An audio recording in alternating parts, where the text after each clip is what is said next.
Hello everyone, welcome back to my YouTube channel. आज हम पढ़ने वाले हैं वेजिटेटिव प्रोपगेशन, जो कि हम प्लांट की बात करेंगे कि इसमें वेजिटेटिव प्रोपगेशन किस तरह से होता है, कौन से पार्ट इसमें पार्टिसिपेट करते हैं, या फिर कौन कौन से प्लांट ऐसे होते हैं जो वेजिटेटिव प्रोपगेशन का पार्ट होते हैं या फिर वो पार्टिसिपेट करते हैं वेजिटेटिव प्रोपगेशन में। एंड इसका मकसद क्या होता है कि वेजिटेटिव प्रोपगेशन ही क्यों किया जाता है, क्योंकि आप मैक्सिमम प्लांट्स को देखते हैं कि वो सीड से ही बनते हैं। पहले तो प्लांट में सीड बनते हैं और सीड को अगर हम बो देते हैं तो उनसे आपको न्यू प्लांट देखने को मिलते हैं। लेकिन कुछ प्लांट ऐसे होते हैं जिनमें सीड नहीं बनते हैं, उनके लिए हम वेजिटेटिव प्रोपगेशन का जो मेथड होता है आपको देखता है उन प्लांट्स में जिनके पास सीड बनाने की कैपेसिटी नहीं होती है। तो हम इसमें देखते हैं कि ये वेजिटेटिव प्रोपगेशन पहले होता क्या है। तो इसमें there are many plants in which part likes root, stem and leaves. तो बहुत सारे ऐसे प्लांट हैं जिनमें कि सीड ना बन करके उनके जो स्टेम होते हैं या फिर उनके जो रूट होते हैं या उनके जो लीव्स होते हैं, ये क्या करते हैं वेजिटेटिव प्रोपगेशन के थ्रू न्यू प्लांट बॉडी को यहाँ पे बना लेती हैं। तो यहाँ पे है leaves that develop into new plants under appropriate condition. तो ये ऐसा नहीं है कि ये खुद ब खुद बन जाएगी, इनके लिए एक प्रॉपर यहाँ पे कंडीशन होती है कि उन्हें जो न्यूट्रिएंट मिलते हैं वो प्रॉपर होनी चाहिए, सनलाइट जो होती हैं वो मिलनी चाहिए इसको प्रॉपर, एंड इससे वाटर की भी रिक्वायरमेंट होती है। तो ये सारे एप्रोप्रिएट कंडीशंस होते हैं जिनमें ये ख़ुद को ग्रो करते हैं, अपनी जैसी प्लांट को फिर से बना लेते हैं। तो इसके बहुत सारे एग्जांपल्स होते हैं, जैसे कि जो गुड़हल की फूल होती हैं उनमें भी बीज नहीं बनते हैं, उन्हें भी आप स्टेम को अगर कट कर देते हैं और सॉइल में उसे डाल देते हैं तो उस कुछ टाइम के बाद से उसमें क्या होता है लीव्स आना स्टार्ट हो जाती हैं और धीरे धीरे उसमें रूटिंग के साथ साथ उसमें न्यू आपको स्टेम नज़र आएंगी, जो ब्रांचेस होती हैं वो आने लगती है और धीरे धीरे वो पूरे प्लांट में कन्वर्ट हो जाता है। तो ये वेजिटेटिव प्रोपगेशन स्पेशली उन प्लांट्स में होता है जिनके पास सीड बनाने की कैपेसिटी ख़त्म हो चुकी होती है। इसीलिए वेजिटेटिव प्रोपगेशन एक अडेप्टेशन कह सकते हैं या फिर एसेक्सुअल मोड होता है रिप्रोडक्शन के लिए।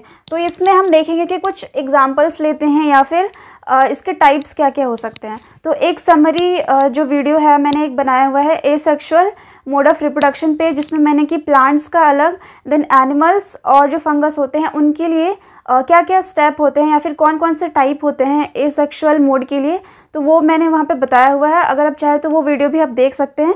इसमें हम स्पेशली बात करने वाले हैं प्लांट्स के लिए, और प्लांट्स में भी हम देखेंगे ब्रायोफाइलम के लीव्स के लिए, और यहाँ पे होगा एक जो ब्रेड मोल्ड होता है उसके लिए। तो यहाँ पे हम देख लेते हैं कि इसमें क्या क्या एग्जाम्पल है। फर्स्ट आता है cutting, then layering, grafting and tissue culture. तो कटिंग की अगर बात करते हैं तो कटिंग में आप जानते हैं कि कुछ प्लांट जैसे कि रोज़ प्लांट को आप देखते हैं या फिर जो चाइना रोज़ होता है, इनके स्टेम को आप सिंपली कट कर लेते हैं। एक प्लांट से अगर इसे कट करके सॉइल में लगा देते हैं तो कुछ टाइम के बाद से इसमें क्या होती है रूटिंग आने लगती है। इसमें अगर इसे आप सॉइल में डाल देते हैं तो क्या होता है कि कुछ टाइम के बाद से इसमें रूट बनना स्टार्ट हो जाते हैं। देन आपको ऊपर में बहुत सारे कभी कभी क्या होते हैं लीव्स भी आ जाती है या फिर स्टेम, आपको डिफरेंट ब्रांचेस भी इसमें आने लगते हैं। तो इस तरह से आपको लीव्स नज़र आएंगी। तो आप सिंपली क्या करते हैं, इस प्रोसेस में कट करके इसे आप सॉइल में डाल देते हैं। इसमें प्रॉपर आपको सनलाइट की रिक्वायरमेंट होती है, देन इसमें आपको वाटर डालना होता है एंड सॉइल की तो ज़रूरत होती है, तभी यहाँ पे प्लांट क्या होते हैं ग्रो करते हैं। नेक्स्ट यहाँ पे आता है लेयरिंग का प्रोसेस। तो लेयरिंग भी, ये सारे मेथड मैंने आपको डिटेल में बताया हुआ है, आप वहाँ से भी देख सकते हैं, बट यहाँ पे शॉर्ट में हम देख लेते हैं। जो लेयरिंग का प्रोसेस होता है, इसमें क्या किया जाता है, किसी प्लांट के नोड पे या फिर जो यहाँ पे इंटर नोड्स होते हैं, इनमें क्या किया जाता है कुछ जो केमिकल्स होते हैं या फिर कुछ न्यूट्रिएंट को क्या किया जाता है यहाँ पे बांध दिया जाता है, और वहाँ से क्या होती है रूटिंग आने लगती है। तो फिर प्लांट को वहाँ से कट करके उस हिस्से को फिर से सॉइल में लगा देने से न्यू प्लांट आपको मिलता है। या फिर एक और मेथड इसमें ये होता है कि आप इसके जो स्टेम होती है उसे आप बेंड कर देते हैं। ये बेंड आप कर देते हैं तो ये सॉइल में इसे बेंड करना होता है। इसे बेंड करके आप सॉइल में अगर दबा देते हैं तो ये क्या होता है, इससे फिर से क्या होता है एक न्यू प्लांट बन जाएगा। ये यहाँ पे एक न्यू प्लांट का फॉर्मेशन कर देता है। फिर इसमें क्या होता है, ये जो पार्ट होते हैं यहाँ से ये अलग भी हो जाते हैं, तो भी ये जो प्लांट होता है ये सर्वाइव हो जाता है क्योंकि इसमें रूट बन चुके होते हैं। तो यहाँ पे इस टाइप की जो प्रोसेस होते हैं वो हमारी लेयरिंग की प्रोसेस होती हैं। देन ग्राफ्टिंग में आप देखते हैं कि जो कुछ मैंगो के ट्री आपने देखे होंगे मार्केट में, उनमें क्या होता है कि जो फल होते हैं वो काफ़ी जल्दी आने लगते हैं। बहुत छोटे छोटे प्लांट्स में भी आप उसमें देखते हैं कि मंजर आना स्टार्ट हो जाते हैं एंड उसमें बहुत ही सुंदर सुंदर जो फल होते हैं वो लगना शुरू हो जाते हैं। तो वो एक मेथड होता है ग्राफ्टिंग में, जिसमें कि एक प्लांट उगाया जाता है और एक बड़े या मैच्योर प्लांट के स्टेम को, जिसमें कि फ्लावरिंग होती है, उस प्लांट से क्या किया जाता है, अटैच कर दिया जाता है। दोनों को अटैच कर देने के बाद से उस पर कुछ जो न्यूट्रिएंट होते हैं वो उन्हें देना पड़ता है और एक जो पॉली बैग आते हैं उनसे उसे कवर कर दिया जाता है। और फाइनली क्या होता है, धीरे धीरे उसमें ग्रोथ आने की वजह से वो जो प्लांट होता है वो हिस्सा हो जाता है जिस प्लांट को आपने सॉइल में लगाया था। तो इस तरह के प्रोसेस होते हैं ग्राफ्टिंग में। फिर एक आता है हमारा टिश्यू कल्चर। टिश्यू कल्चर ये आपके बुक में जो क्लास 10 की बुक है उसमें इसे एक अलग से बॉक्स में बनाया गया है। तो ये जो टिश्यू कल्चर होता है ये सबसे ज़्यादा अभी जो है इस टाइप की जो टेक्निक है बहुत ही अच्छे लेवल पे की जा रही है। ज़्यादा प्लांट्स बनाने के लिए इस टाइप के जो टिश्यू कल्चर होते हैं ये किए जाते हैं। इसमें क्या होता है कि जो मेरिस्टेमेटिक टिश्यूज़ होते हैं या फिर जो टिप के जो हमारे स्टेम के जो टिप पार्ट होते हैं उन्हें क्या किया जाता है, उनके सेल को लिया जाता है, उसमें न्यूट्रिएंट सप्लाई देके उनके सेल को क्या किया जाता है, मल्टीप्लाई करवाया जाता है। उसके बाद जब वो कैलस के फॉर्म में आ जाते हैं फिर उनमें और कुछ केमिकल्स डाले जाते हैं जिससे कि स्टेम और रूटिंग यहाँ पे होती है और उसकी वजह से ही वो एक छोटे से प्लांटलेट में कन्वर्ट हो जाता है और फिर इन्हें सॉइल में डाल दिया जाता है। फिर से इसमें क्या होता है कि ये न्यू प्लांट को यहाँ पे फॉर्म कर देते हैं। तो ये होता है टिश्यू कल्चर। इसमें और डिटेल में हम इसमें देखेंगे नेक्स्ट वीडियो में। उसके बाद इसके हम कुछ एडवांटेजेस की बात कर लेते हैं कि जो वेजिटेटिव प्रोपागेशन होता है इसके क्या क्या आपको एडवांटेजेस मिलते हैं। जो सीड नहीं बना पाते हैं उस टाइप के प्लांट के क्या एडवांटेज होते हैं जिनमें कि वेजिटेटिव प्रोपागेशन यहाँ पे आपको देखने को मिलेगा। फर्स्ट यहाँ पे है such method make possible the propagation of plants that have lost the capacity to produce seed. तो उनके लिए एक बहुत ही अच्छा एडवांटेज है कि जो पौधे यहाँ पे सीड नहीं बना पाते हैं उनके लिए ये जो मेथड होता है बहुत ही अच्छा होता है। वो कैपेबल होते हैं कि न्यू प्लांट को भी वो फॉर्म कर सकते हैं। इसका क्या क्या एग्जांपल्स हो सकते हैं, जैसे कि आप बनाना देखते होंगे, इनमें क्या होता है, सीड नहीं होते हैं। बनाना के अलावा और जो जैस्मिन का प्लांट होता है उसके अलावा और जो पाइनएप्पल्स वगैरह होते हैं उनमें क्या होता है, सीड नहीं बनते हैं। तो उसमें इस टाइप के मेथड बहुत अच्छे होते हैं न्यू प्लांट बनाने के लिए। नेक्स्ट पॉइंट है the plants produce by this method are genetically similar to their parent plant. तो मान लीजिए कि कोई प्लांट जो है उनके जो फल है वो काफ़ी अच्छे हैं या फिर फूल क्या है वो ज़्यादा अच्छे हैं, तो उनसे क्या होगा, उनसे जो न्यू प्लांट बनेंगे वो भी क्या होंगे, सेम सिमिलरिटी को शो करते हैं। तो इनका एक एडवांटेज ये होता है कि जो मेन प्लांट बॉडी होती है उस प्लांट से अगर कोई प्लांट बनता है तो वो भी क्या करता है, सेम सिमिलरिटी को शो करता है। नेक्स्ट है through this method we can grow plants on large scale.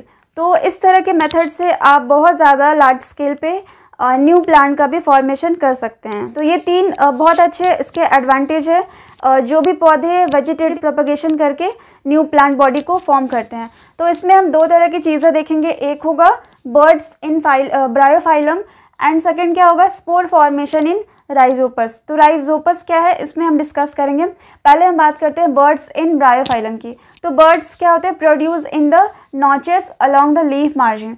तो जो ब्रायोफिलम होता है इसमें एक बहुत अच्छी चीज़ होती है कि इसके लीफ को अगर आप कहीं भी सॉइल में रख देते हैं तो इनके सारे नॉचेस, जैसा कि नॉचेस का मतलब ये हुआ जो इनके आप यहाँ पे देख रहे होंगे जितने भी खांचे हैं ये क्या करते हैं, इनमें से क्या होती है, रूटिंग होती है, बर्ड्स निकलते हैं और पूरी एक होल प्लांट बॉडी यहाँ पे रेडी हो जाती है। तो इसकी भी वीडियो मैंने बनाया हुआ है, तो वहाँ से आप देख सकते हैं कि किस तरह से जो ब्रायोफिलम है वो उसके लीफ से किस तरह से बहुत सारे पौधे क्या होते हैं निकल आते हैं। तो यहाँ पे आप देखेंगे कि जो भी ब्रायोफिलम का जो लीफ होता है इनमें आप देखते हैं इनके जो लीफ के मार्जिन होते हैं यानी कि उसकी जो किनारी होती है, ये जो आप देख रहे हैं इसके किनारे किनारे जितने नॉचेस हैं, ये जो नॉचेस होते हैं इन सभी नॉचेस से क्या होता है, न्यू प्लांट आ जाते हैं। तो यहाँ पे आप देख रहे हैं कि ये न्यू प्लांट का यहाँ पे फॉर्मेशन हुआ है। तो ये क्या है, छोटे छोटे इसके बर्ड्स हैं। इन बर्ड्स में क्या होता है, फिर इसमें रूटिंग भी होती है, इसमें कुछ रूट्स भी होते हैं। अगर जब इसे आप सॉइल में डालते हैं तो ये सब क्या होते हैं, ये सारे रूट जो है मिट्टी से अटैच हो जाते हैं और फाइनली ये फुल बॉडी में यहाँ पे आपको रेडी मिलता है। तो इससे बहुत सारे क्या होते हैं आप पौधे बना सकते हैं। तो जितने भी नॉचेस हैं इनसे क्या होता है कि सारे पौधे में कन्वर्ट हो जाते हैं। तो ये बहुत अच्छा एक मेथड होता है जिसमें कि जो लीफ है वो पार्टिसिपेट करते हैं वेजिटेटिव प्रोपगेशन में। तो ये होती है ब्रायोफिलम की लीफ, जिसे कि हिंदी में पत्थर चट्टा के नाम से भी जाना जाता है, और इसके बहुत सारे मेडिसिनल यूज़ भी होते हैं। नेक्स्ट आप यहाँ पे देखेंगे स्पोर फॉर्मेशन इन राइजोपस यानी कि फंजाई। कभी कभी क्या होता है कि आपने देखा होगा कि जैसे कि बरसात के टाइम में ये चीज़ें ज़्यादा होती है। काफ़ी लंबे टाइम तक अगर आप ब्रेड को रख देते हैं, या फिर खुला भी आप रख सकते हैं, या फिर पैकेट में भी अगर ये रह जाता है, तो क्या होता है कि कुछ टाइम के बाद से उस ब्रेड पे आपको ब्लैक छोटे छोटे स्पॉट नज़र आते हैं, और धीरे धीरे क्या होता है ये अपने साइज को इंक्रीज़ करते रहते हैं, और इसके इंक्रीज से क्या होता है पूरे जो ब्रेड है उस पर क्या होता है आपको चारों तरफ ब्लैक जो धब्बे होते हैं वो नज़र आते हैं। तो एक्चुअली में ये क्या होते हैं ब्रेड मोल्ड होते हैं, और ये ब्रेड मोल्ड का नाम होता है राइजोपस, जो कि एक क्या होता है फंजाई होता है। यानी कि ये जो फंगस होता है ये ब्रेड पे पाया जाता है, इसीलिए इन्हें ब्रेड मोल्ड के नाम से जाना जाता है। तो इनमें क्या होता है ये चीज़ हम यहाँ पे देखेंगे। इनकी जो बॉडी होती है वो एक सिंगल थ्रेड लाइक जो स्ट्रक्चर होती है, जिसे कि हम हाइफी के नाम से जानते हैं, वो उस हाइफी से क्या होते हैं बने होते हैं। तो बहुत सारे हाइफी क्या होते हैं पूरे ब्रेड पे स्प्रेड होते हैं, और ये हाइफी क्या करते हैं पूरे फंगस की जो बॉडी होती है उसे क्रिएट करते हैं। उस बॉडी को हम माइसीलियम का नाम देते हैं।